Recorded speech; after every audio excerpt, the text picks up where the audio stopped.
Director Peters. Are we gonna do the same thing with the mic up here today and just leave it on? Okay. All right, it is 6 o'clock. We'll call this meeting to order. And Superintendent, if you'd please call the roll. President Holt, Present. Clerk Grigsby. Oh, sorry. Let me start again in the mic. President Holt, Present. Clerk Grigsby, Present. Trustee Brickler, Present. Trustee Ross, Present. Trustee Wedge. Present. And is there any public comment on the closed session agenda items? All right. Seeing none, it is 6 o'clock and we will recess the closed session and we'll reconvene at 7 p.m.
All right, thank you. It is 7:01 and we will reconvene in open session.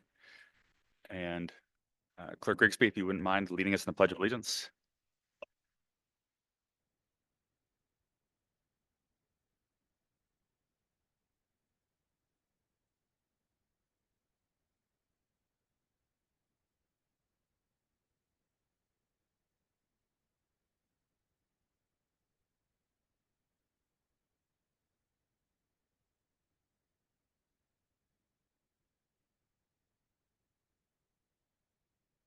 And direction was given to staff in closed session.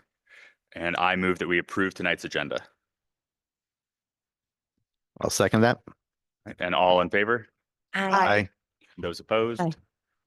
Those opposed? Seeing none, motion carries. Okay, and do we have any public comment tonight on something not on tonight's agenda?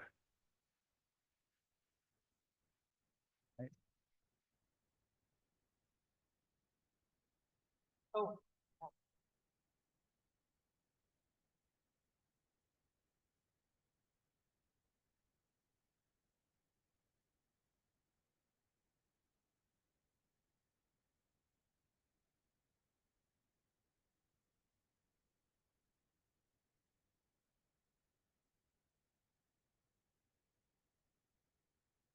Sarah Hudspeth / Woodley.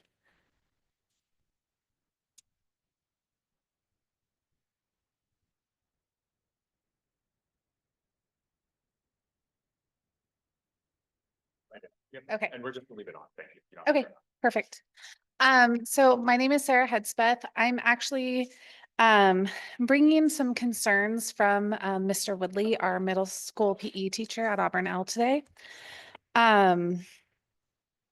So some of the concerns that we're facing currently is that middle school PE is now confined to the blacktop as weather has made it unsafe to be on the field. It is unplayable and there's no dedicated indoor facility. Tables are always down. Book fair tables take up half the floor. Our soccer team cannot practice safely, and now home games must be moved to Railhead Park. There's no accountability for student behavior. Kids who fight are sent back to class. Kids who throw rocks at students are not being held accountable. We're losing students. We have declining enrollment at our schools. Students are chastised for interacting with younger students, but there's no way to separate them. We are a school within a school, but we have no way to monitor or keep that going. Elective options are not desirable. Where's Lego robotics, world languages, team sports, computer literacy, choir, or coding, or anything else that our students might want and were available previously? Our furniture is too small. It's dilapidated. It doesn't fit the needs. The lines on the blacktop are fading or non-existent in most areas, so we're struggling to create or maintain borders and perimeters on our sports. Recess is taking place during half of the PE classes, so they're losing blacktop space. And as a teacher of the students who are at recess during that time, they're playing games with balls. The balls are getting kicked all over the place and running into our littles. And there's insufficient school supplies. There's no music or band materials. The PE equipment is broken or damaged. The water fountains are below par. Some are broken. And one was broken even more so and left the blacktop flooded today. So these are just some of the concerns facing us at Auburn L. Thank you.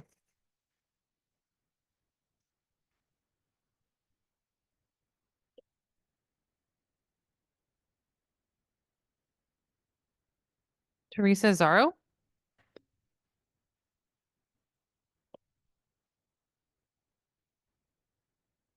Hello, board and superintendent and staff.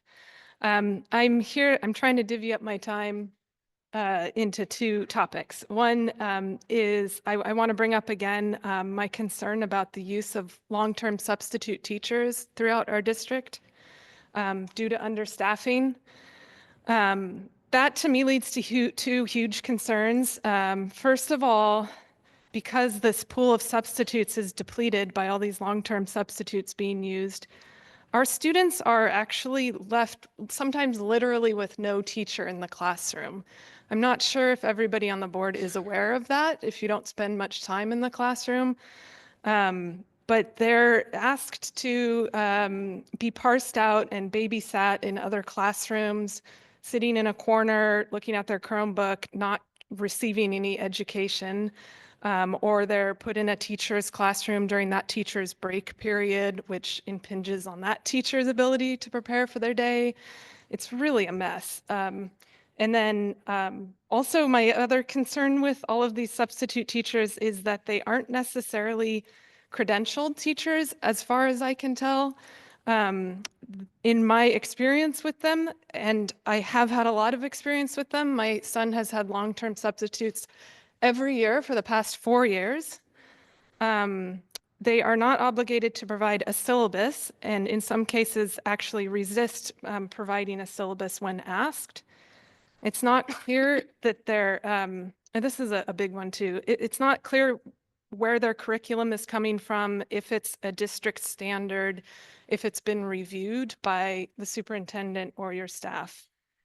I have a kind of some ideas for some action items that don't cost any money, but do cost some time and consideration. And so I will email you because I'm running out of time. I also wanted to say a deep note of appreciation to trustees Brickler and Ross, as this is one of your final meetings or your last meeting. I really feel like you were the voice of me and my family and a lot of people in our community. That empathy for the students and for our community is really appreciated by me. So thank you.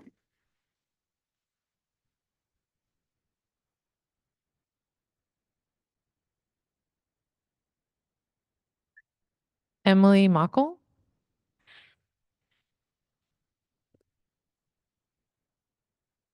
I just wanted to thank the district for giving volunteers the ability to get into the classrooms and work with the students. I had the privilege to work with some students on Friday, and as much as it is a privilege, there was also a lot of things that I saw and heard and had interactions that were highly inappropriate. And we can't blame these kids. We have to blame ourselves as adults, as board members, as teachers, as staff. We need to be on the ground. We need to be interacting with them. We need them to know that we care about them, because kids don't act out when someone cares about them. They feel loved and seen and heard, have someone that they can trust, that they can talk to. The things that I saw and heard on Friday were so beyond me. You hear well, if you get in the classroom, you'll see that the kids are fighting and their kids are destroying the bathroom. You're like, yeah, there's 50 seventh graders. That's 3 of them. No, it's like 40 of them. They create havoc. They don't listen. Our staff don't have enough patience because all they do is like yell. They don't have time to interact. It was just so heartbreaking to me that I'm like, okay, I gotta get like fingerprinted. I have to make this a point for our students and our community, because these kids are in our community. These students are going to grow up and create more havoc if they don't feel loved when they're students. That's how we create that. So the social emotional learning, oh, it's not that important. Academics have to take a back seat until these kids know that they're loved. They just want somebody to care about them. And when they don't have someone that they can trust and talk to, it's really hard. And our staff try, but they have 15 to 20 out of their 30 students that are creating havoc. And that is just mind-blowing to me. So I would like to put it out to the board, put it out to our community. These kids need us. So thank you.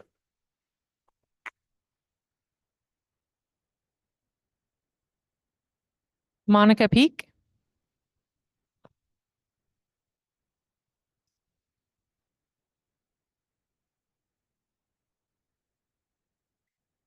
Hi, I'm Monica Peak. I'm a TK teacher at Auburn.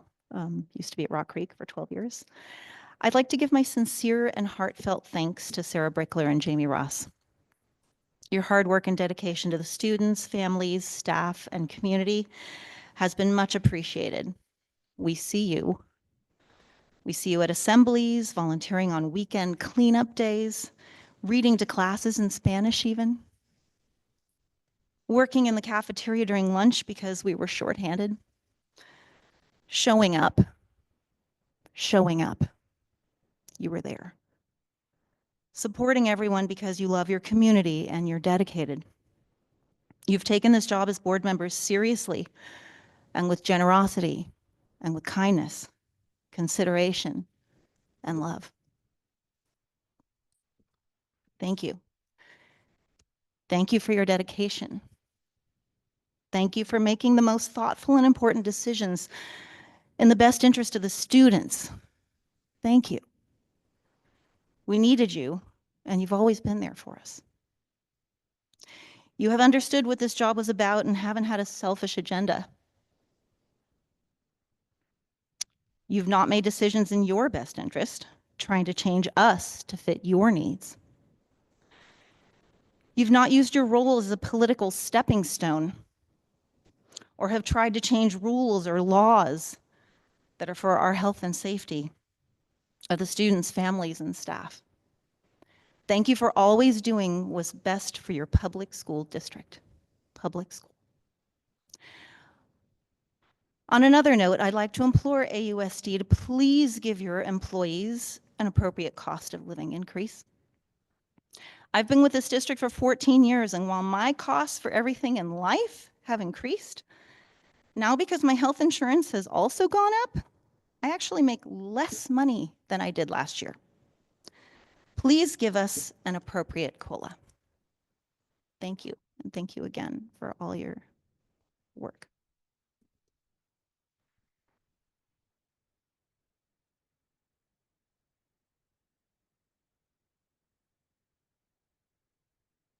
Thank you. Moving to item 7A, the association comments from the AUTA.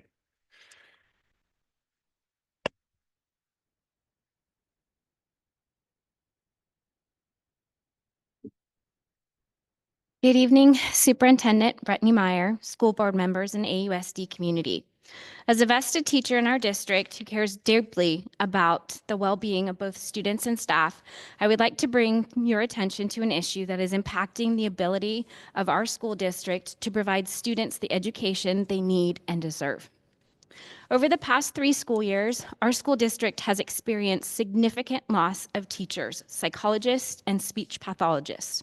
In the 2021-2022 school year, we lost 24 teachers to other employment. That was 24% of our bargaining unit. In 2022-2023 school year, 23 more teachers left. That's 26% of our bargaining unit.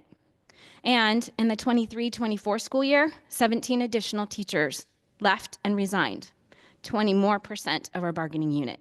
These losses do not include our retirements. To the decline of the total number of staff from over 111 teachers in 2020 to just about 88 we currently have in AUSD. Of our current bargaining unit, 49% are probationary teachers, with 31 of them being in their first year, Probe 1, and 12 in their second year, Probe 2. While it is essential to support the development of new educators, the higher percentage of probationary teachers highlights the lack of long-term stability in our classrooms, which have significant consequences to the quality of education of our students in AUSD. A significant factor contributing to this turnover is the district salary schedule, which is not comprehensive compared to other local districts. With teacher salaries being a key component of retention, it's worth noting that the district reserve has increased from $4,615,518 in June of 2024, which is 17.75% of unrestricted funds, to over $5,395,604 this year in October. That's 20.75% of unrestricted funds. This is significantly higher than the mandated state reserve of 3%. Given the growth of these reserves, we believe there is financial opportunity to improve teacher compensation without compromising the district's fiscal responsibility. We are eager to work with you and district leadership to explore the solutions that will help retain our dedicated educators and bring our salary schedule to a fair and competitive level with our neighboring school districts. By addressing this issue, we can ensure more stable and sustainable environment for both our staff and students, ultimately benefiting the entire district. Thank you for your time and consideration. I look forward to your response and to working collaboratively with you on this issue. I feel that part of the 88 teachers now versus the 100 teachers we previously had was because the board continues to prioritize budget cuts by cutting staff that work directly with our students and undervaluing their worth. Sincerely, AUTA, Sarah Liebert, AUTA president, and the entire bargaining unit. This letter was sent out to every single teacher in our district, union or not, and we all agreed that this is important and we stand united. Thank you.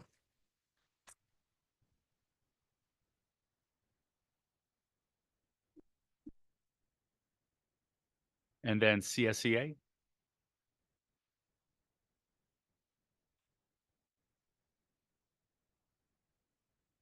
Good evening, President Holt, board members, Superintendent Meyer, and school staff. Classified employees are struggling in general with the changes this year, which bring extra workloads and changes in school procedures.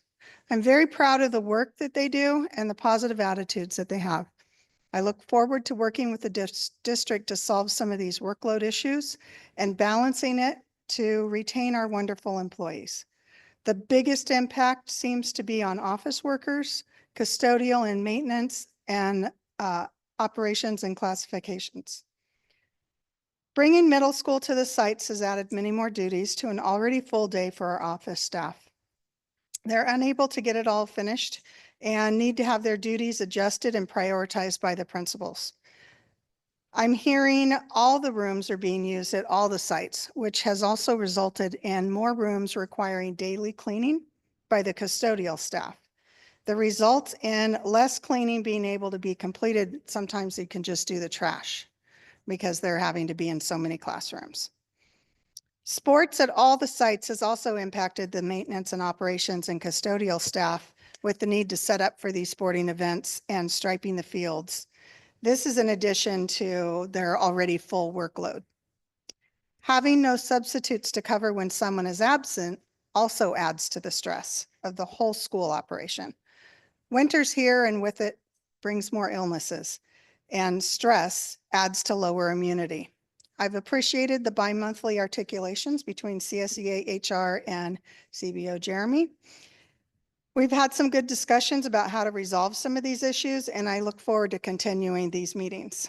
Thank you, Cindy Bell, CSEA President and Regional Rep.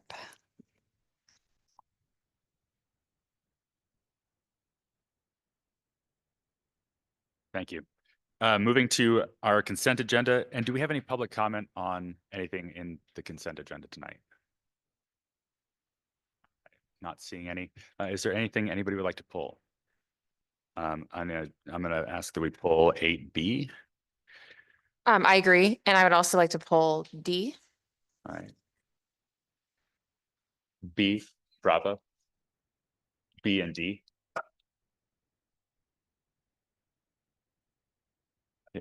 And is there anything else? Okay. With the exceptions of 8B and 8D, I move that we approve the consent agenda. I'll second. And all those in favor? Oh, Aye. action. It's a roll call vote. So Clerk Grigsby, if you wouldn't mind, would you please Absolutely. call the roll? President Holt, Aye. Clerk Grigsby, aye.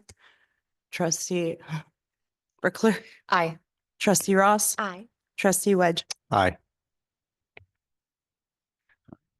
5-0, the motion carries.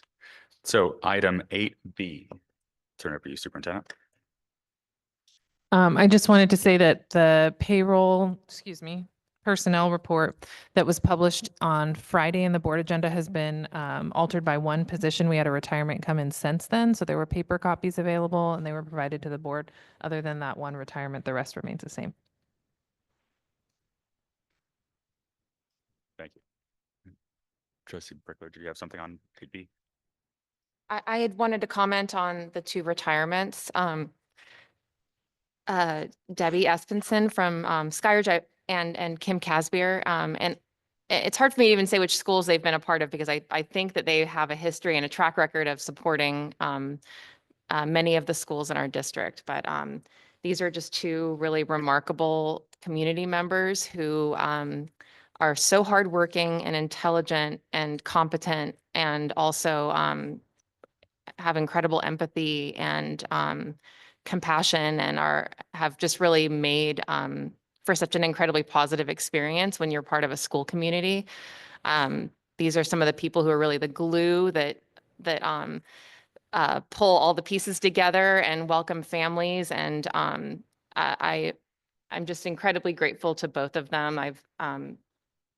They've both worked at my children's schools over the years and have I did obviously I didn't write this out. I apologize. I have so much love for these two individuals. When I happened to see Miss Debbie and I asked her about her retirement and I know she's a really private person and I don't want to make a big deal out of it, but I couldn't go without thanking her for her service and expressing my gratitude to how hard these ladies work and how just how much support they provide to our students and their families.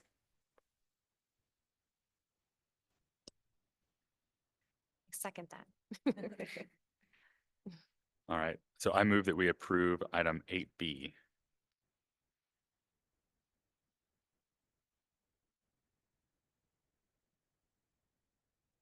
I'll second. Okay, and still a roll call vote. So clerk, can you call the roll? Trustee Wedge, Aye. trustee Ross, Aye. trustee Brickler, Aye. clerk Grigsby, aye. President Holt. Aye. Motion carries 5-0. And moving to 8D. Trustee Brickler. Yes. And I apologize. I would typically want to give the courtesy of giving a heads up that I had a question about an item so that the CBO would have time to prepare for this. And I did not give him that courtesy tonight. So I had just noticed that in one of the line items about construction costs. Is there any chance, CBO Reynolds, that you could speak to? It appears that we are over budget with our construction costs, and there was a $600,000 line item that either wasn't budgeted or anticipated, and I wanted to see if you could provide us with more information about where we stand in regards to construction costs. I think this may be related to playgrounds. Maybe it's other items, though. Sarah, do you know what page that's on, just to follow along? Which page of the 34? Let me see if I can find it really quickly. Okay, it's not searchable as a PDF.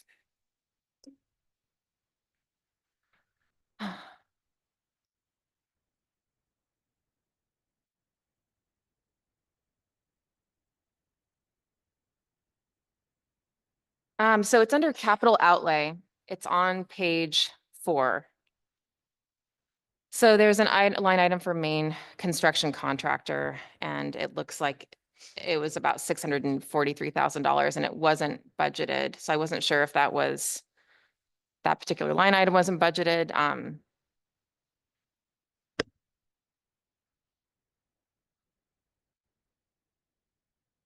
It's okay to answer.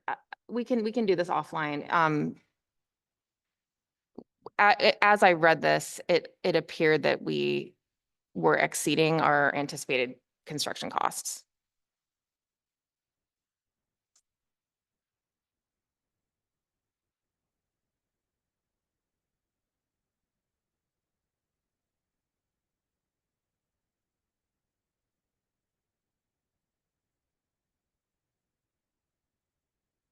I'm looking at it now and it looks like it's from the construction project and that was approved by the board. It just didn't make it into the original budget. Okay. And we can adjust that budget number, and it's definitely going to be adjusted at first interim.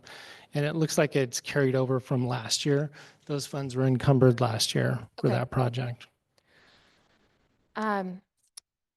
The other thing is you, on this, on the financials, you can see the charter school balances. And I don't think that really anything can be done with those funds without having an active charter. It's just interesting to see. I think we're sitting on maybe $500,000 in charter school funds that we're sometimes having to give back as funding sources expire. But I don't know that there's anything that can be done with those funds in the interim until unless we were to reactivate the charter and do something with it. So from our perspective, it's a dependent charter, so they're district funds still, but a lot of those funds that were dedicated for the charter have to be returned. The TK funds that were allocated, some of the ELOP funds have to be returned to the state. And so we're just waiting for the invoices from the state. We've let them know we had the funds, and so we just have to settle up with them. Thank you for on the fly answering some questions there. Anyone else? You want to make the motion? All right, I move that we approve item 8D. And I will second that. President Holt, Aye. Clerk Grigsby, aye. And Trustee Brickler. Aye. Trustee Ross. Trustee Wedge. Aye. Motion carries 5-0. Okay, moving to our action items. Item 9A, approval of comprehensive safety plan. And do we have public comment on 9A? Seeing none, I'll turn it to you, Superintendent. Okay, I'm going to discuss our comprehensive school safety plan. So first, a little bit of a difference between previous years and this year. AUSD is under the 2,500 student cap that CDE sets for each site needing to do their own safety plan. So in past years, each site has done their own, but this year we've done one comprehensive plan as a district. It encompasses all of the same information, maps for every school, that type of thing. It's just all in one place. So what you're approving tonight, should you vote to take action on it, is this one safety plan to address our whole district.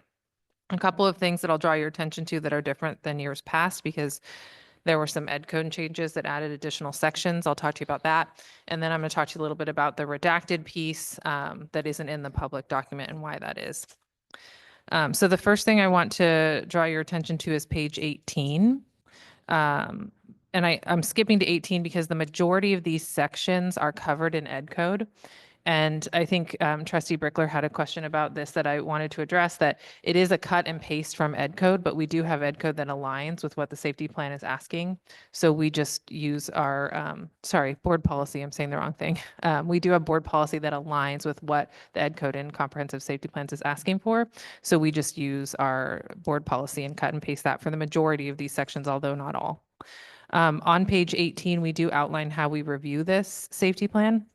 So every year, starting this year and moving forward, I will work with school site councils and our district safety committee to provide a draft of the comprehensive safety plan and get any feedback. So that was done this year. We met with the district safety committee on the 25th. And then each school brought it to their own school site council. It's mostly the first week of November, might have been the last week of October, but all the school site councils also looked at it. And then we do share it with law enforcement. For us, that's Placer County Sheriff and APD, as well as fire. And we shared that with them via email on the 11th. We get any feedback, there was a little bit, and then we can incorporate that in. So what you see here has incorporated everyone's feedback. And then we do an ongoing review at quarterly district safety committee meetings that are run by Michelle Bunt, our HR manager. So that you'll see on page 18. A few added sections that would be different than previous. If you look on page 23, item J, it's about halfway down the page, procedures to prepare for active shooter. So this is a new-ish section in the last year or so. I believe it was passed last February, but it is a new portion for AUSD that I wrote this year. It talks about our plan. We do have 3 standard operating procedures for emergencies, shelter-in-place, evacuation, and lockdown. But in the case of an active event, like an active shooter, we would do a different scenario, which is more of a fluid scenario focusing on evacuation and leaving, if at all possible, but going through a number of scenarios with staff to train them on what would be the safest route, depending on what's happening at that given moment and where you are. That process is called ALICE. It stands for Alert, Lockdown, Inform, Counter, Evacuate. I believe Alta Vista Charter was trained on ALICE. This was a number of years ago. And we do have some teachers here who still have obviously that understanding, but the majority of our staff has not been trained. So at this point, APD and Placer County Sheriff SROs have been trained to become trainers of ALICE, so trainer models. And we are revamping our April PD day to include ALICE training in the morning for it's about 2 hours or so session where we will get all of our staff that are in attendance in April will get that training. And then we will do a question and answer parking lot through a Google form that staff will be able to submit to, and then do a follow-up at staff meetings. So we make sure we have everyone's questions answered. And we can also walk classrooms at that point if teachers want to see what it might look like in their particular classroom. And APD and our SRO from Placer County Sheriff will be doing the training as well as some of the follow-up. And then for classified staff, because they're not attending in April, we'll do the same process again in August when we come back. And so by August, the full staff will be trained. And that's all for that section, I think. Questions about that? Okay, stop me anytime. There's a lot of stuff in here. On page 24, if you turn the page, there's a new section on opioid prevention and life-saving response procedures. Naloxone, we have it on all campuses. There's boxes that are ordered and they will eventually get mounted by AEDs, and it includes information on what is naloxone, why would you use it, and how to use it. It's not anything that if you gave it to someone who didn't need it, it wouldn't hurt them, but if they did need it, it could save their life. So we will also have that on campus. Our nurse is trained to train others on giving naloxone. That's voluntary, but she'll be reaching out to staff to work on that throughout the most likely after January, but throughout the springtime to make sure anyone who wants to be trained can be trained. Okay. Question on that. Yeah. Is that you said there will be one box per school, or will you put it up on several areas of the school? One box is 2 doses. It lives in so it's a box of 2 doses of naloxone, but it lives also in a box like an AED does. It's clear. It has instructions in there, and in big print, it says what it is. So that larger box will be mounted. The naloxone goes in there. And But then there's if we only one use of it. those on the campus, I apologize. Correct. Or yes. would you have them on opposite sides? Oh, no. We have one per campus, Okay. just like an AED. And then on the maps, we have maps marked with Michelle Bunt works on those with where the AEDs are located. It will then indicate where the naloxone is located. And then if we use it, we have a standing order with Placer County and we can put in to have it refilled. Okay. Yeah. Okay. If you turn to page 25, so just the next page, response procedures for dangerous, violent, and unlawful activities. There is some repeat information in here about ALICE because that is another thing we would use if there was an unlawful person here that was a danger. But also we're working on behavioral threat management, assessment management, excuse me. And so we are currently training a team. Every site, principal, counselor, psych is being trained. We've had one training so far. That was at our November 1st PD day. And then next week they'll complete that training alongside our SROs from Placer County Sheriff and APD. And that training is happening through Cal OES, and they're reviewing our documents. We're using both draft documents that AUSD has as well as some sample documents from the state. And then we're going to decide on what we want to tweak and incorporate, and then we'll have those moving forward. Okay. Another new section, page 26, adaptations for pupils with disabilities. So this talks about how we have our standard operating procedures for our safety plan, but there will be students and in some cases staff who need accommodations in order to access evacuation routes. And the primary method we use to determine what would be appropriate is that staff that works with that student would, during drills, which we run monthly, make sure they look at those routes and figure out if there's any accommodations as a team.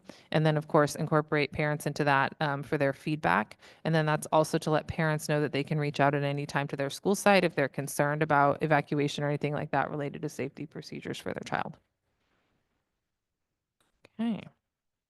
Think we're almost there.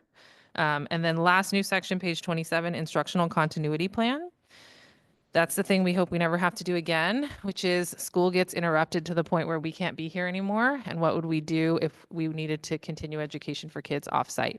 So it is a brief description of essentially distance learning and what we would do to make sure that teachers and students had access to materials if we ever had to close school. And after that, the public document is redacted. That's the last thing I'll talk about tonight. The remainder of the document gives specifics for how we handle various emergency procedures. It also gives, evacuation routes and relocation areas. And so for safety purposes, so those aren't massively available to the public because this is a document that lives on our website and is publicly accessible, we redact those portions. If anyone does have questions about their own child's school site or what have you, we can always go through and talk to you about that. But we do redact it from the publicly published document. And other than that, I'll take any questions or concerns you have.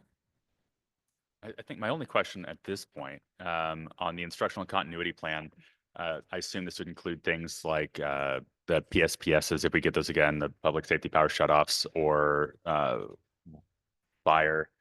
Where would we make that call that, okay, we expect that we're going to be out for 5 days or more? Oh, yeah. If we had a PSPS, hopefully those are shorter, right? Right. But once you get to that more than 5 days, that 6 days, so essentially we have a Monday through Friday, then we should be planning during that time, if we expect it to go on, that we would be putting our things together. It helps us as a staff coalesce and kind of figure out what to do. If there's hotspots, Chromebooks that need to be distributed, making sure teachers have what they need, and that people have some time to set up. That we would make that decision during those 5 days. Got it. Okay, thank you. So yeah, it wouldn't take effect the first 5 days. That's just Correct. develop a plan. Mhm. Thank you.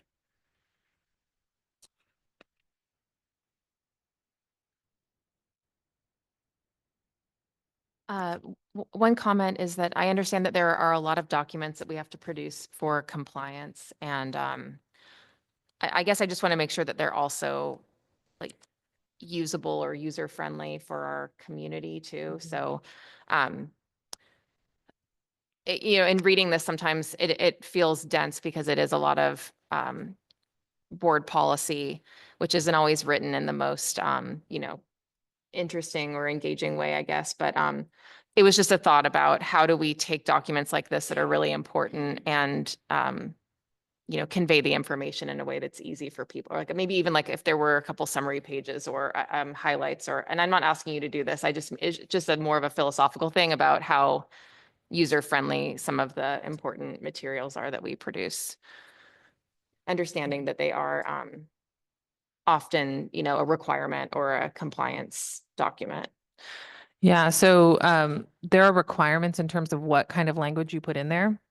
And we run the risk if we summarize instead of using a board policy that we would miss a component piece. So that's for the cut and paste piece. That is why that exists. And then that's also why it states when the board policy was last updated, so that if there's been any changes, we can go in and replace that annually so that it's always up to date. I will say, when you get into the redacted portion that I talked about, where it talks about specifically what we will do, that portion of the safety plan becomes very cumbersome because, and this is not atypical, right? But in previous versions, every single thing you had,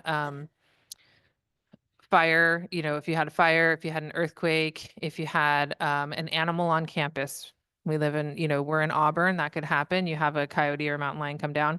It was bullet points of the things you would do, and there was little tweaks here and there. So then you had to remember 20 different things and what those bullet points look like.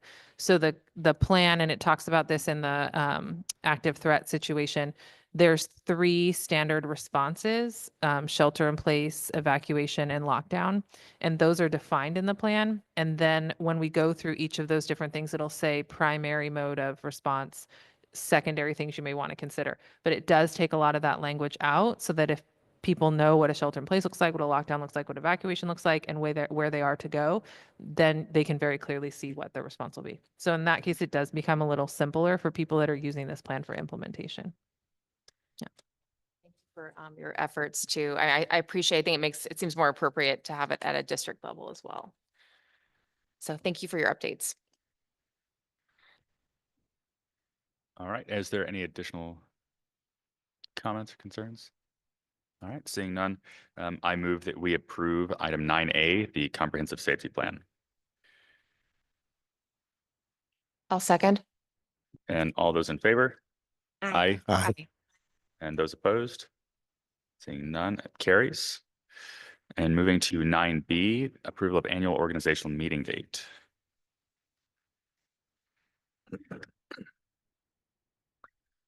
So at our previous board meeting, we moved our December meeting date to the 17th. That was to align with a meeting within 10 days of the first Friday in December, which is the requirement for the organizational meeting.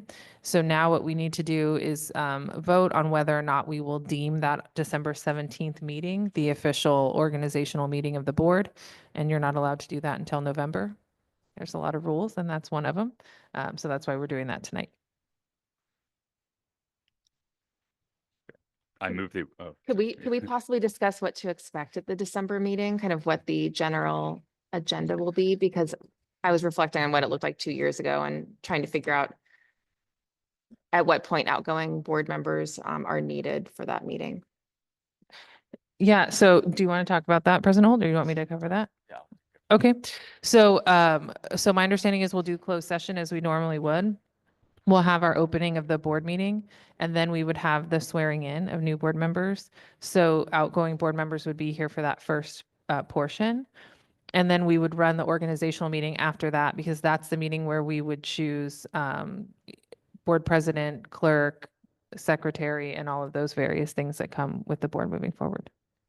Okay, so I'm hearing you say that outgoing trustees would be here, or that this current board would be there for the closed session. Right, and the then- beginning of open as well. Okay, Yes. it says that the meeting begins at 7 PM out here on the in the agenda. Oh, yes, the annual organizational meeting portion will begin at 7, but open closed will be session. at 6. Okay. Correct. Thank you for clarifying. and are there any other questions? I just wanted to, I'm just curious if we checked in with the other 2 trustees to see if this works for their schedule, because we'll be voting on their schedule, not ours, right? This will become an annual thing, or is that just for this year? This is just for this year. I apologize. I stand corrected. Okay, good. Hopefully they can make it. Hopefully you can make And it has been communicated. I see both of them here tonight, so Okay. here's your notice. Okay. Sarah will fill in if you can't make it. Okay, so Thank with that though, seeing it doesn't look like we have more questions, I move that we approve item 9B, the annual organizational meeting date. I'll second that. All right, and all those in favor? Aye. And those opposed? Seeing none, motion carries. And moving to 9C, grant approval.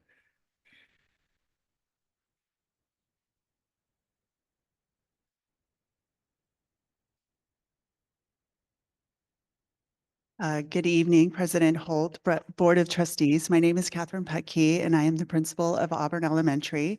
I'm here tonight to present information about Auburn Elementary being the recipient of a grant from the Placer Community Foundation. On October 25th, I received an email from Eileen Speaker, Grants Manager at Placer Community Foundation, a nonprofit serving Placer County, responding to critical community needs in order to build a thriving region. Eileen Speaker informed me that our school had been selected to receive a $1,000 grant from the Maryland Prince Fund at the foundation. This grant is intended to support the purchase of school supplies or funding of enrichment activities in public elementary schools, particularly when other sources of funding are not readily available. Auburn Elementary had been identified as one of the priority areas for this funding. After discussing our school needs with our instructional coach, Emily Clark Bibby, I shared with Ms. Speaker that the funds would be used to purchase essential supplies to support our kindergarten program. Specifically, we plan to acquire a large classroom rug for group activities, a dry erase easel to promote interactive learning, and pocket charts to assist with organization and visual learning. Additionally, I do hope to purchase supplies that will support math and STEM lessons. These resources will greatly enhance our student learning experiences and help create a more engaging environment and dynamic classrooms. We are extremely grateful for this generous support from the Placer Community Foundation and are excited to put these funds to good use. These supplies will have a direct and positive impact on our students' academic growth and engagement. Thank you for your continued support as we work to provide the best possible learning environment for our students. And with that, I will take any questions or comments you may have. Thank you. I just want to say congratulations. I really love the Placer Community Foundation, and I'm so glad they were able to help out and that you can bring in that community support because we do need that community support. So Eileen Speaker, thank you so much. Yeah. And thank you for taking initiative. Yeah, what I really like about the Maryland Prince Fund is it's a fund that was from a family of, well, Marilyn Prince was a former teacher, and this is to honor their mother. Oh, So I this love is what that. the purpose of the fund is for. Congratulations. That's great. Thank you. Yeah. And want to express my gratitude too to the Placer Community Foundation. Absolutely. And the Prince family. Yeah. Thank you. Absolutely. So are there any questions on that? Okay. All right. Well, I move that we approve item 9C and accept that grant from the Placer Community Foundation. I'll second. And all those in favor? Aye. Aye. Aye. And those opposed? Seeing none, carries. And on to item 9D, board policy updates. So this is the large binder of updates that we brought forward a few board meetings ago for first read, and then it is a large section of board policy updates. So we had one additional board meeting to look over. If there's any questions, I'm happy to answer them about anything in there. One thing I noticed is that, typically we will accept the CSBA recommendation unless it doesn't apply to us. Sometimes they have recommendations that apply to grades 9 through 12.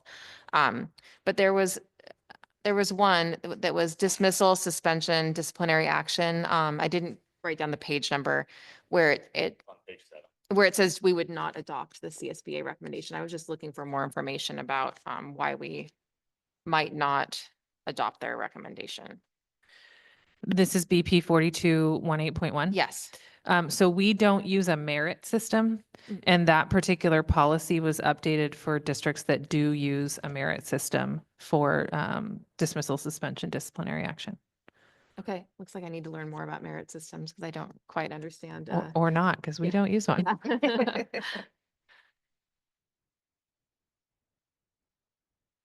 I didn't have any other questions. Okay. And I have none. Just want to thank you for the extra month to go through. It was a pretty big package to go through. So They're dense. it was, Yeah. and nothing really jumped out at me. And I'm okay with all the changes. Are there any additional concerns or questions?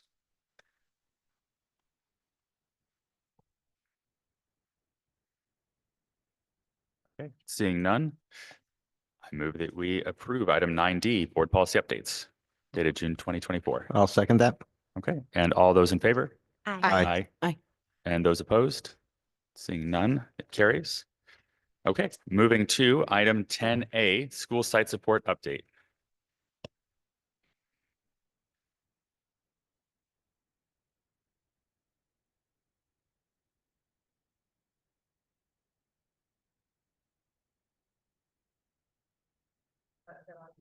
Am I projecting? There Yeah. it is. Can you hear me? It's on? Yeah, it's on. Okay. So there had been a board request to give updates on support to sites, in particular looking at a potential of a VP position and what that would look like. So the last slide here, we do talk about cost for that. But I wanted to walk through what we've done so far for school site support as we transition in TK through 8. Thank you, Dave. Go ahead. So the objective here is that we'll outline current and upcoming supports for school sites, students, staff, and families, and we'll primarily focus on that social, emotional, behavioral area, since some of the request items was around the discipline that we're seeing or the rise in disciplinary behavior. And so throughout this presentation, what you'll see is yellow asterisks. Those are new items that we've added this year. If you don't see that, it's something we were already doing. The house diagram there is just to outline the car. If you can't see it, is regular attendance. So first we have to get students to school, right? That's something that we work on a lot. And then they're kind of standing on the front porch of the house. That's where we look through their overarching needs with social emotional needs. And then if we meet those, hopefully they can walk through that door that gets them into the house where we do all the math and science and reading and what have you. So we're going to focus on that front porch right now for the most part in this presentation. Go ahead and go to the next slide, Dave. To kind of center our thinking, what we're going to talk about here when we talk about things like social competence and academic achievement, we're looking for outcomes, but there's 3 big pieces of the pie that we have to focus on. One are systems. So we have to be able to support our staff behavior so that they're able to do what they need to do. Their systems in place that make their work efficient enough and that they can do their jobs. Then we need to look at our practices. What are we putting in place to support our students directly? And then lastly, but not least, I think, is we have to look at the data that comes out of that will help us make decisions on how we tweak those systems and practices to better serve everybody. So we're going to start with data. So these are tiny. I'll walk you through those charts in a second. But there's some different ways that we collect data. One, as a district, we collect a district systems fidelity inventory. That's new. The first time we've collected that is this November. It's part of the Positive Behavior Intervention and Support, or PBIS program that we have across our school district. And what the systems fidelity inventory does is it tells us, do we have the structures in place we need to be successful with implementing positive behavior intervention and support? And so again, we went through a DLT training. Our staff went through a DLT training last week, and we worked through that DFSI or DSFI. And then we're now looking at the information that came out of that to come up with an action plan. Then there's school data we look at annually. I'm going to go to the second bullet first, the tiered fidelity inventory. That's an ongoing piece that we collect in the spring, and that links directly to the district system fidelity. It's just at a site level. And then new, something that's coming up and information is coming out about this month, we're collecting a school climate survey. There'll be one survey for staff, students, and families. Questions are similar between, but worded obviously different if you're a staff member, a student, or a family member. We'll do that once now, and then we'll compare our data in the spring and see what kind of growth we've made. So those are annually. And then ongoing, sites are collecting office discipline referral data through a program called SWIS. And the charts I gave you there are things that come out of that. So I pulled this straight off of SWIS. You can look at things like referral by time, referral by location, and then total number of referrals on average per day. How many are you getting by month? And there's additional drill downs that come from here down to individual students, but those are the types of data sources that we look at to determine kind of what's happening, where's it happening, when's it happening, and what might we want to put in place to address some of that. Before we move, I have a quick question on that. Are these just generic infographics off of Swiss, or are these ours? No, this is one of our school sites. Okay. I Where's the cafe? think Cafeteria. Oh, It's thank you. abbreviated. Okay. It's It's really small. I thought there was like. yeah, it's probably, if it says cafe, it means cafeteria. And I think these are Auburnells because they're first in alphabetical order, and I opened it just to pull some examples. And then student data, individual data, we pull, so this discipline referral data, like I said, we can drill down to an individual student level. We do have some teachers and staff members who are doing observational data, depending on what is going on and what the plan is for that particular child. And then across the board, we do social, academic, and emotional behavior risk screeners, which is abbreviated SABERS, and teachers help do that for all their students, and third through eighth graders also take it on their own and report on their own rating scales. So those are all data sources that we collect. And then the question is, what do we do with that data? So maybe go to the next part. Okay, so let's get back to here. So we've talked about data. So now let's talk about systems. So go ahead, Dave, to the next slide. So what some of our data sources were telling us is that we needed to work on some of these systems to put supports in place for staff. So the biggest thing that we've done, and this at the end of October is when this took place, so we're 2 weeks in or so, we did a restructuring in ed services. So previously, oversight of special education was done by our Director of Student Support, Kelly Young, and then I was overseeing more of the Gen Ed Avenue side related to MTSS, library services, there's a variety of things.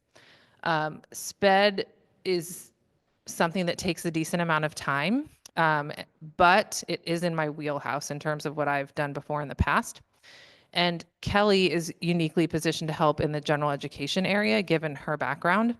And she can be on sites more readily than I can to do hands-on, boots on the ground kind of support for schools. So what we did is we flipped that. So Kelly's taken over the gen ed side, and I've taken over the SPED side. And what that allows her to do is two things. Look at immediate needs, so do direct site support. That it looks like drop-in support when it's needed. She texted me this morning and said, guess what? I got to be over at Auburn. They have this particular need. And so she was over in the office helping out and then addressing some of the situations there alongside Principal Putke. So that's been a conversation with principals too. If they need some drop-in support, that can be done on a little bit with a little more flexibility by Kelly. And then she's scheduling monthly on-site support so that principals know there's at least, here's the day, I'm going to be there. I'll take whatever it is off your plate that comes through the door so that you can be in classrooms. You can be setting those things that you won't be interrupted for, observations, whatever it might be. And then the other piece that Kelly's been working really hard on is this foundational piece, and we talked about that in the data piece. TK through 8, we do have PBIS implementation across our school sites. We do have social emotional supports, and what we're working on is doing all of those things with fidelity. So we're creating this district leadership team that will look at those district-wide data pieces and tell us how we can tweak our systems to be better for everyone. And then using some of those data tools like the DSFI and the school climate survey to drive those decisions. And then there's a couple of administrative things that we've added to help staff. Again, the second bullet first, this is not new, but differentiated assistance. We do that through Placer County Office of Ed. We look at areas in which we were red, and the California School Dashboard suspension was one of those 2 years ago.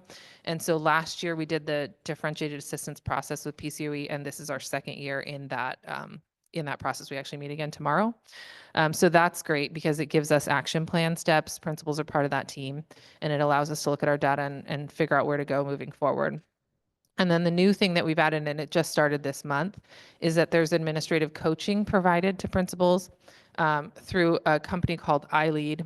I've actually Tom Williams is the person who runs iLead. I've worked with him in 2 different districts, and he comes 1 to 2 times a month to meet with principals, talk through their needs, and help them answer some of those system questions, from an outside perspective, and, give them hopefully some super helpful feedback. I know he's Principal Mayberry and I talked. He's already met with her, and I know he's scheduling if he hasn't already met with Principal Day and Principal Putke. So that's another administrative support. And last but not least, practices. Thank you, Dave. We went the other way. Get stuck. There we go. Okay, so what practices can we put in place and how can we support those? So discipline's been a big conversation. Sac County Office of Ed, there's actually a discipline training that's fantastic, and we were looking at bringing it to Auburn. It was about a couple $1,000s worth of cost, and we were trying to figure out if we could afford that. And then we found out that the same exact person was doing the exact training we were looking for at Sac County Office of Ed, and they were doing it free of charge to local districts. So we were able to send all 3 of our principals and Kelly Young to that training in October. It was 2 days. We're also doing the behavioral threat assessment management training with Cal OES. That's principals, school counselors, mental health specialists, school psychs, and then our school resource officers are joining. Both of those are new. We're doing the PBIS conference that helps staff learn new strategies that they can implement at school sites. And then collaboration with school, collaboration and site visits, with the PCOE program manager. That's who oversees our PBIS program from the PCOE level. He visits our sites one by one and gives feedback on practices. So, what might you want to be doing about where you structure campus monitors during recess and what have you. And then a new thing we're adding, and I've just talked to one of our principals about this, is going to other TK through 8 sites in our area that have been doing TK through 8 for a while to get kind of feedback and support in ways that we can make our schools even better. So those are some things we're doing to put practices in place for our administrative support. And then additional things to help our staff with practices. Right now, we should have an email going out later this week. We're looking at 6 through 8 social emotional training on Toolbox. That's new because we've had TK through 5 in the past. We have a refresher training coming for TK through 5 in January, and then a December training for 6 through 8, and info's going out about that this week. Our school psychologist went to the National Association of School Psych Conference in October, and that's just a huge national event that happened to be close enough by we could send them, and then they get a lot of information they can bring back directly to sites. We have 2 upcoming trainings for paraprofessionals specifically targeting behavior. One in December for supporting positive classroom behaviors, and then intentional aid support for our students who have identified aid support in their IEPs. That comes in January. And then our campus monitors have active supervision training coming this month as well. It'll be on one of the half days of parent-teacher conferences next week when students aren't on campus. And that's all the additions in terms of support. A temporary vice principal, because I believe the ask was for cost on that. If we had a full-time person, so what we call an FTE, serving 3 sites throughout the week, so they would be itinerant, that position, we ran it from December through June. The potential cost for that would be around $68,000. We're taking best guess as to where someone would fall on the salary schedule. And if that was to continue on an annual basis, it would be 117. And Jeremy, that was salary and statutories? Yes, that's correct. Okay, so that includes benefits.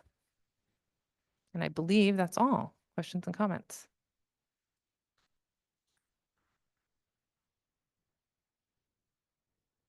Yeah, I have one comment. Can you give me, when you were going through the practices for the staff, Yeah.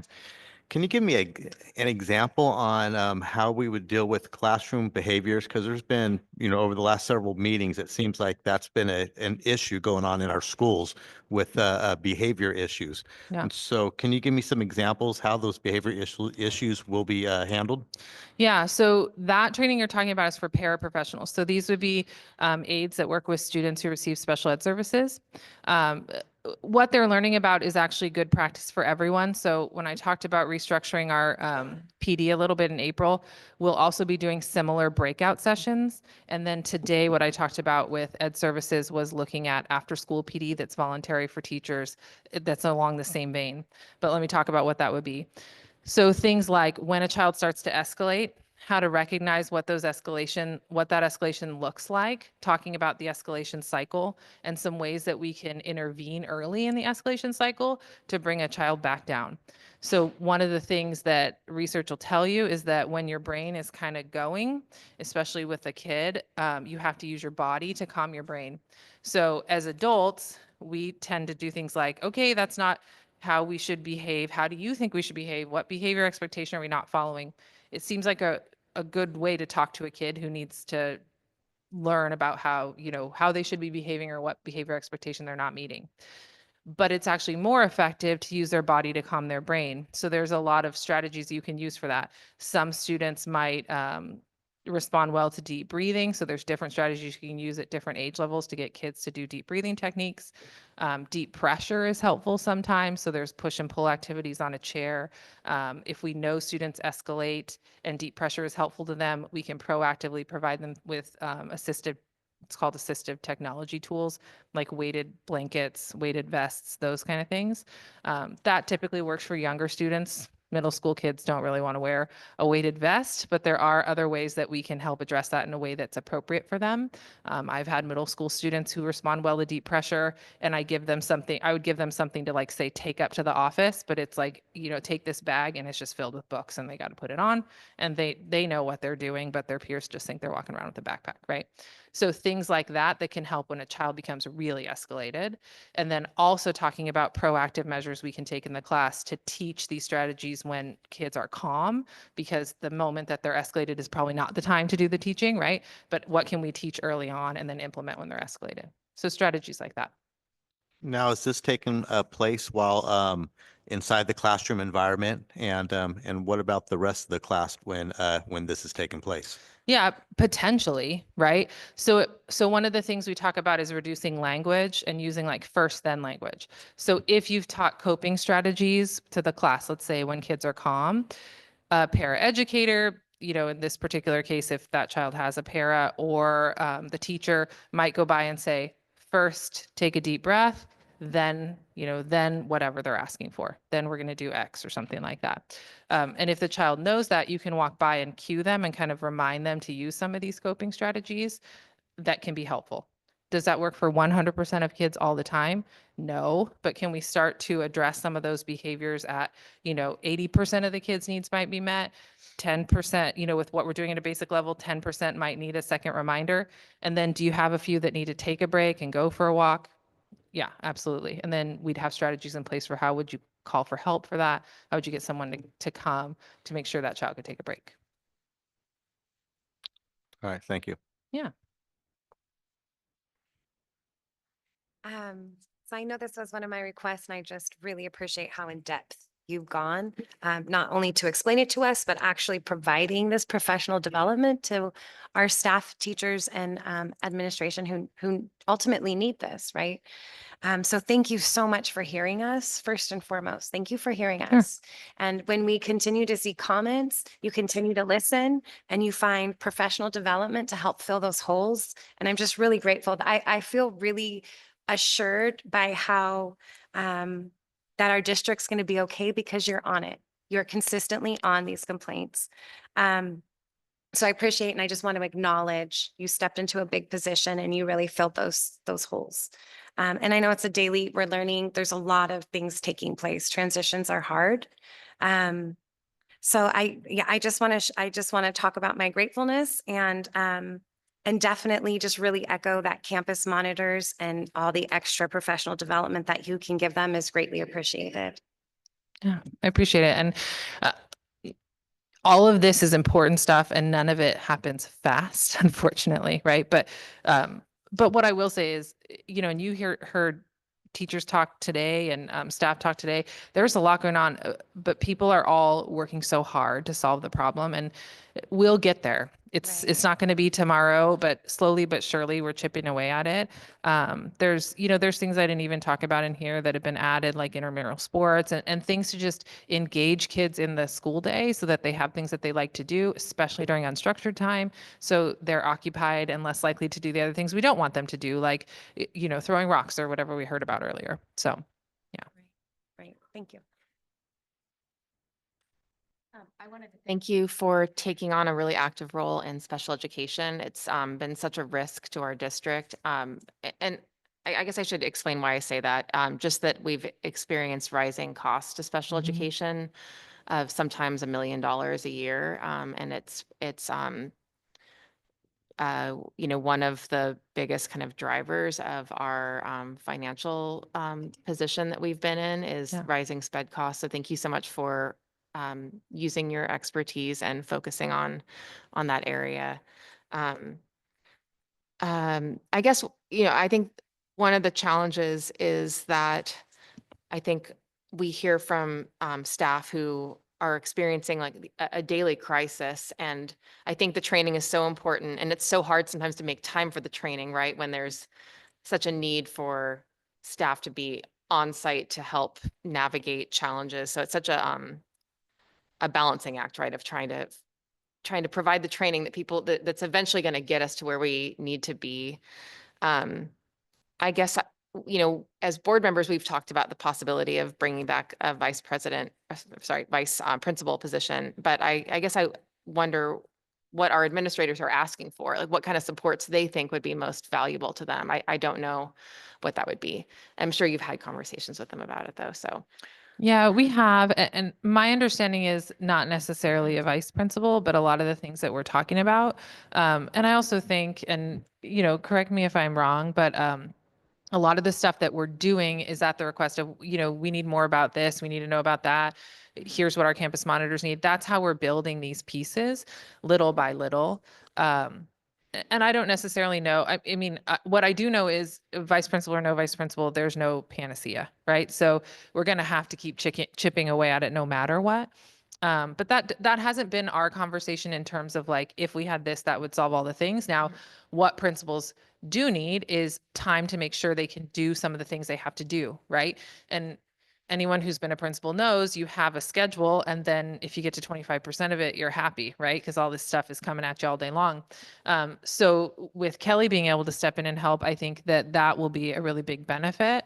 And I'd like to get feedback as we go on, both from Kelly and from the principals about how that's going. We've been doing it for 2 to 3 weeks, right? But once we're in it for a couple of months, we're talking in January, we meet every Tuesday for cabinet meetings with our admin team. You know, where are you? How's it going? What else do you need? And so then we can tweak from there. That's kind of, you know, do a little bit of this and, you know, we'll get there slowly. So that's the plan right now. Mhm. Great, thank you. Are there One more question. Okay. So I want to go back to the data part. I love the fact that, you know, this is so data driven. Now, is there going to be an aspect on the data that's going to track the, you know, the success of the models being used as far as some of the techniques and or data is only as good as what's being reported and what's being inputted? What's going to be enforced to, you know, that, you know, the proper data is being reported. So it'll be more of an accurate picture. Yeah, so the best data source we have in at site by site in terms of what behaviors are going on are those ODRs that get entered in Swiss. And so part of making sure that's done, you know, in a timely manner and that teachers are given feedback and they know what happened. You know, that's some of the conversations that even Sarah and I have had.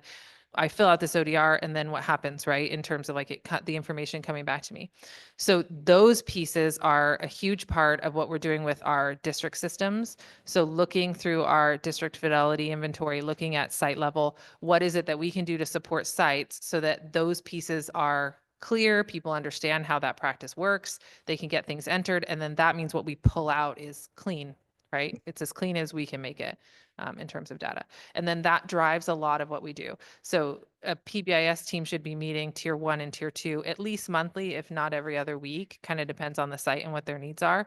But at a tier 1 meeting, they should be looking at school-wide data, those bigger trends we saw on those charts that were up there. Where are we seeing it? What are we seeing? What grade levels, you know, what have you? When I was a principal, I had 3rd grade, Foursquare. I had more ODRs than everyone ever wanted to see about Foursquare. So we had a plan about what to do about that. And then we had to go through and figure out what was the issue. Kids were disagreeing on the rules, kind of had a whole moment on the playground. Everyone has to agree on the rules, write them up, keep them posted, move an adult closer by so they can intervene if they have to intervene, and teach kids problem solving if they disagree about was it in, was it out, was it a double, two-handed, what they had a lot of terms. And then give it a month and look at it, right? Any intervention is going to take you even 6 or 8 weeks. Give it that amount of time and then see what comes out of it and then track that. So then at that point you look and you're like, oh, I cut my ODRs by 70%. There's never going to be 0, but that's probably a successful thing we want to keep doing. So that's the way that we would use those. And then obviously for individual students, you kind of get more into their individual thing. Where do we see them spiking? What time of day? What's happening then? How might we tweak it for them? Gotcha. Thank you. Yeah. All right. Are there any additional questions, Mr. Superintendent? Great. Thank you. Thank you for putting this together. Mhm. Thanks for getting it moving. Okay, and going to item 10B, that's Board Bylaw 9320. It's what we adopted earlier this year about having our meetings on the second Wednesday. Last year, I know there was some discussion about moving it to a different day of the week. wanted to bring that back up with the possibility of having it on the second Thursday. So wanted to run that by the board, and also want to make sure we ask about what the effects on the district would be for planning or staffing. Would that be feasible?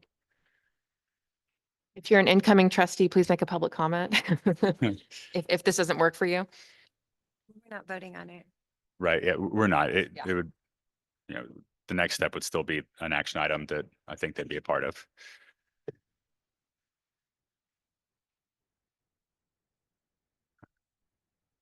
Does anybody have a problem with that? Is this something we can consider for an action item going forward? Okay. So superintendent, would you please, what Yeah. effects would that have? I don't see any overarching concern. There might be a Thursday here or there that wouldn't work. My thought would be that at the December meeting, we'll look at a calendar of all of 2025 for meetings. So my thought would be we'll bring 2 calendars, one with Wednesdays, one with Thursdays. And then we can have an action item on this bylaw if the board at that point decides to take action and we switch to a Thursday, then we would vote on which calendar. And, most likely we would go with one that aligns with the board policy. That would be my thought. And that will allow us to go through and look at what those second Thursdays look like. And if there's a conflict with one of them, we can bring it forward at the next board meeting and let you know. That sound reasonable? Sounds great. Okay. Thank you. Okay, moving to 11, then board governance, and 11A, update on requests. A1.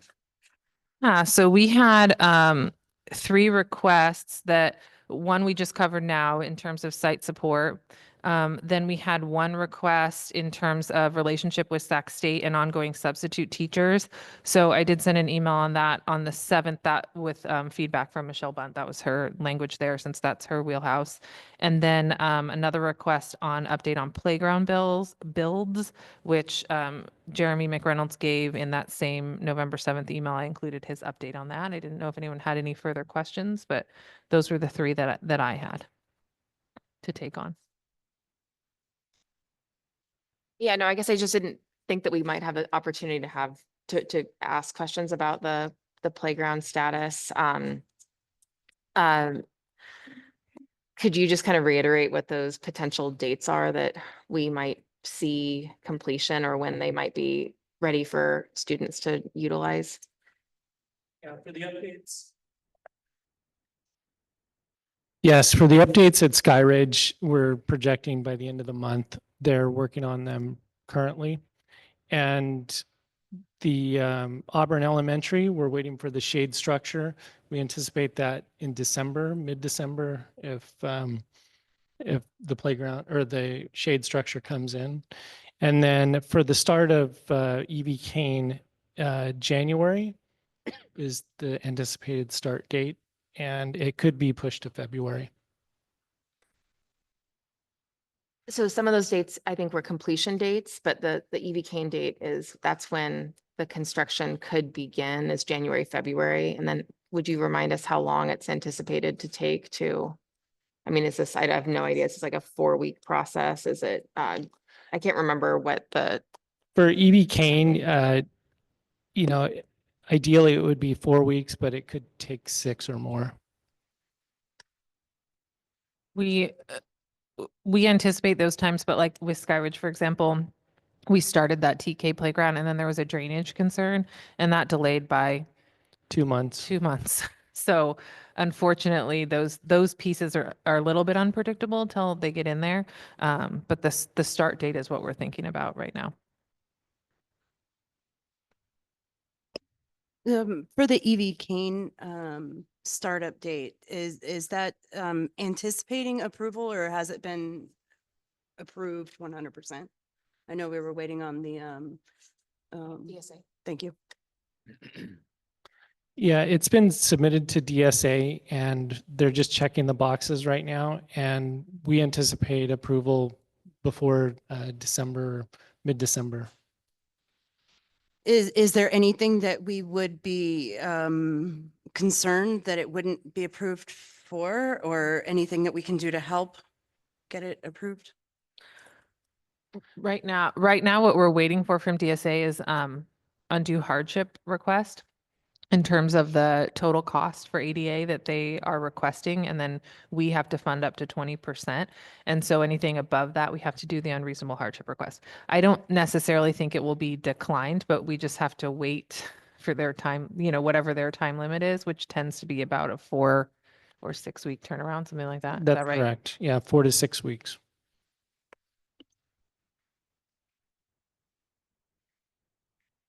In the meantime, they're just in the cafeteria, right? The TK and K are still in the cafeteria. They're in this gym here. Oh, right, this gym. It's not a cafeteria anymore. Yeah. Okay.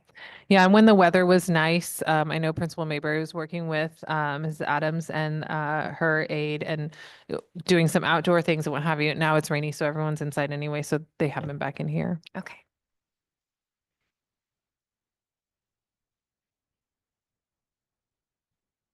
Are there any additional questions? Okay, let's move on to new requests.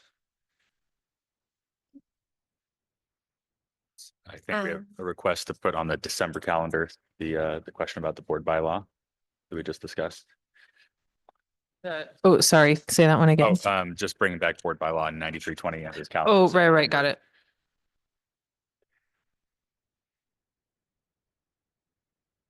I do have 2 requests whenever you're ready.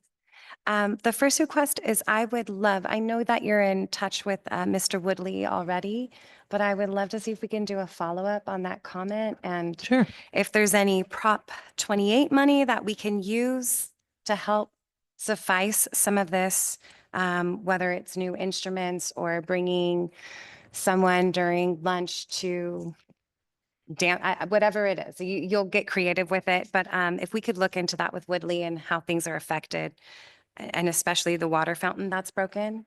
I'm sure you've already heard about it. I'm sure you're on it. Furniture being too small, if we could look at that. I don't know what we can do with the space as far as being at recess and PE at the same time. I've been there on campus. It is havoc.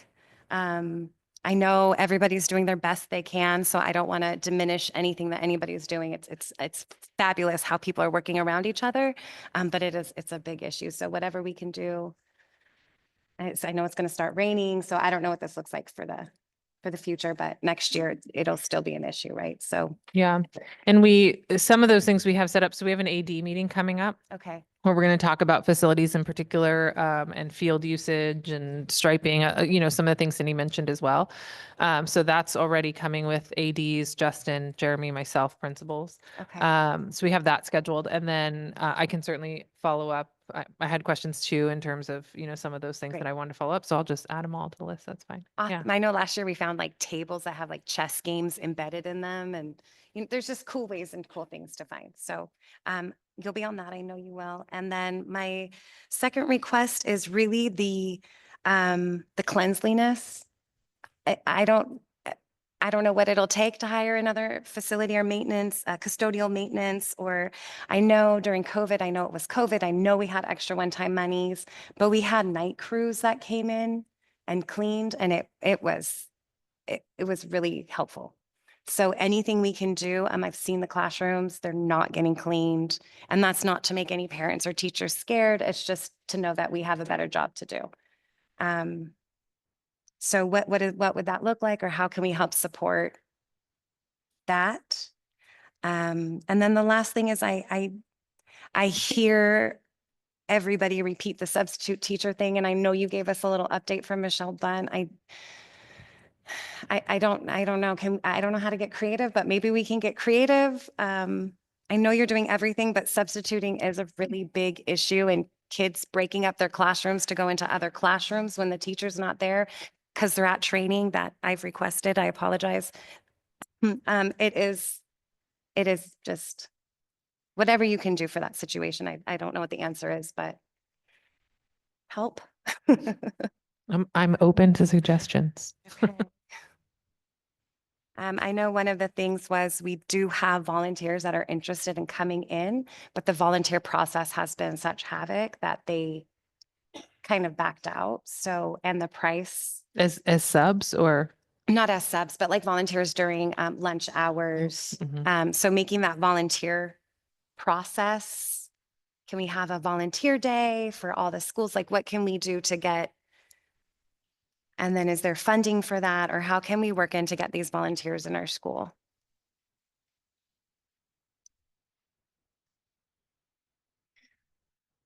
Those are my.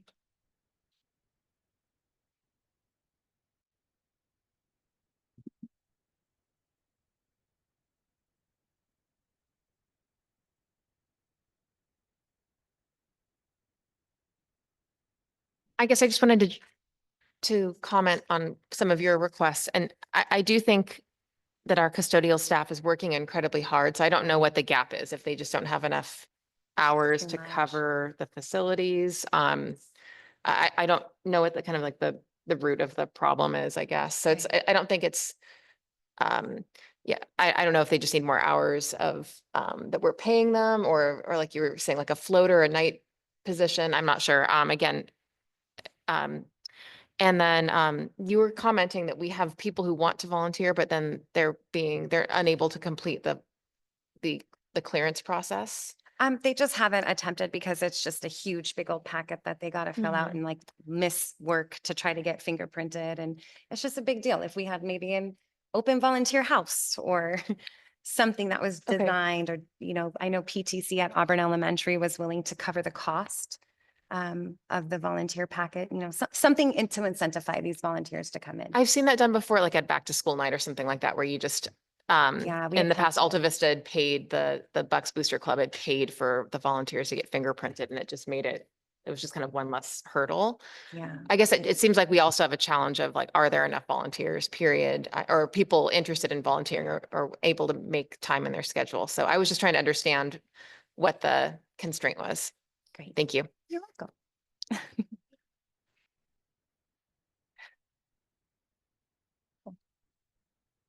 All right. Are there any additional requests this evening? Okay. Not seeing any. Let's move on to comments from the board and superintendent, starting with superintendent. I will be brief tonight, I think, but a couple things. One, we've been able to meet now with both our bargaining units, and it's been very productive. I appreciate everybody's time, and I know it's a lot to give up time out of the classroom or from your workday, and so you know, it's been going well, and I just appreciate everyone's collaboration and openness to discuss and come up with creative solutions. We're not done yet, but you know, I think we'll get there soon, and I do appreciate everyone's efforts. And then we did have our first all-staff PD. We had welcome back, but November is our all-staff PD when everyone attends. I know I had sent the board an update on this as well, but we were able to have a few safety sessions that were separate. So M&O had a safety session on various things related to their work. We started our behavioral threat assessment management training. And then the vast majority of our staff received strategies for English learners. There was a decent amount of feedback on the PD day, and it did give us a lot to think about and chew on in terms of what we're going to do in April. So I just did want to let the board know and the public as well that we're working on an infographic that'll summarize all of that feedback that we received in terms of there's some that are Likert scale scores, so we'll give those, and then take a smattering of comments that cover kind of generally, you know, what people's feedback was on the PD day. And then we'll send that out to staff and everyone so you have it, and let everyone know kind of what April's looking like. We're looking at some breakout sessions. We're going to let teachers know that they won't see it from us until about February, so it's closer to the PD day to get their feedback on what they're looking for at that point. And we'll get their feedback on breakout sessions, and then we'll get that finalized plan. But we'll be sending that out, you know, shortly, probably in the next week or two. The infographic is my job, so I'm working on it as fast as I can, but we'll get there. And then last but not least, we did wrap up our first trimester. We're now solidly in trimester 2. We have parent-teacher conferences coming up next week. And then I think everyone's very much looking forward to the week after when they get the whole week off, because it is a long slog from Labor Day until Thanksgiving break. There's a lot of work to be done. So I know everyone's looking forward to that. That's all I have. Great. Thank you. And I don't have updates tonight, so I'll just pass it right along.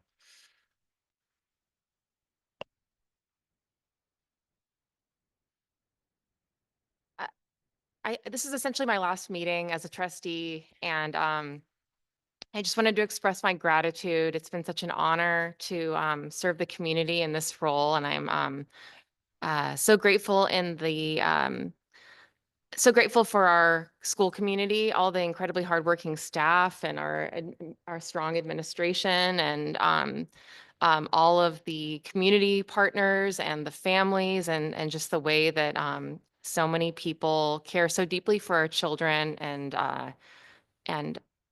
give so much to support their education and just their well-being. I'm just so incredibly grateful to have been a part of this.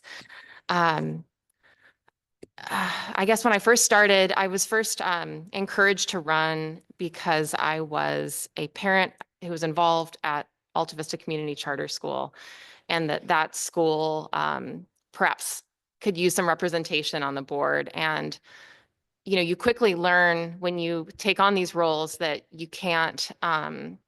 It wouldn't be appropriate for me to serve in the role of an Alta Vista parent exclusively. That you are someone who then is in a position to fight for all of our students and our entire community, even though I might have been inspired by kind of a single issue or a single kind of topic. So that was just an early kind of lesson learned, is that when you step into this role, you are asked to represent all students and all families and all staff, and take a kind of a broader view and have that responsibility for trying to do what you can to adequately serve this broader community.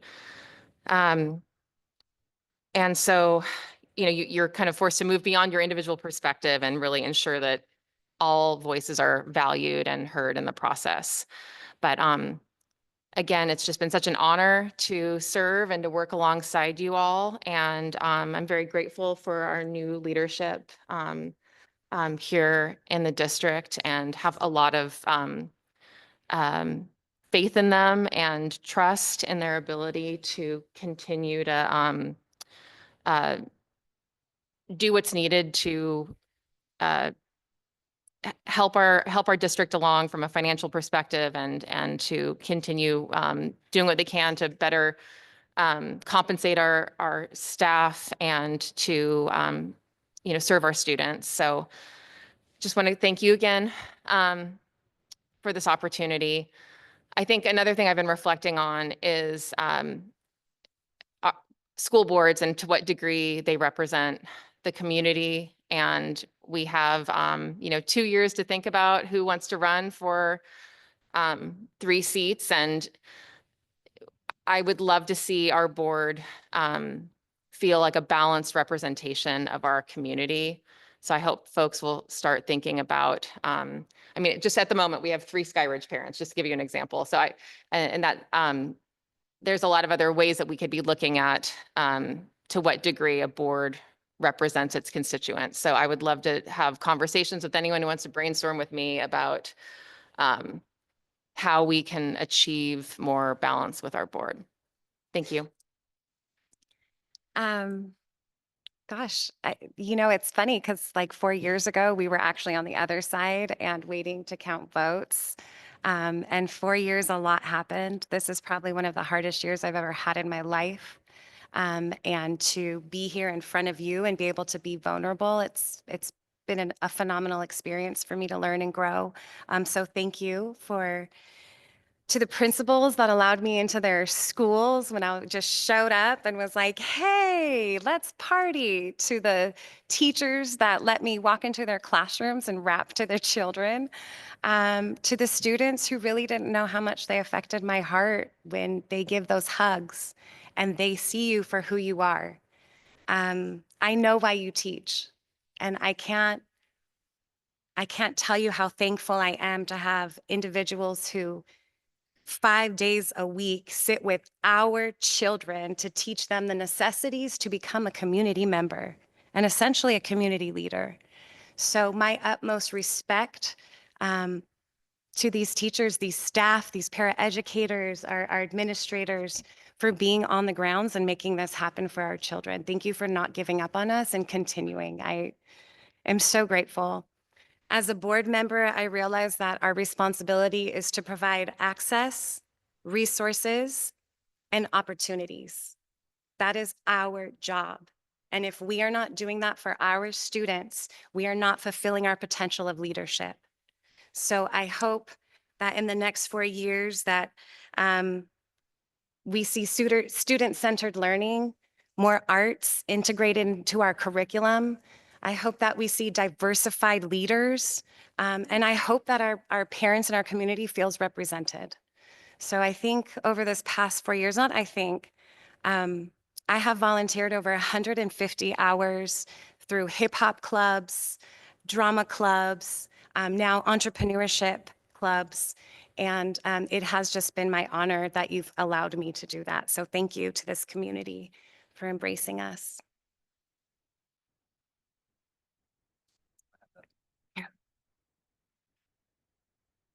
With that, it is 8:35 and this meeting is adjourned.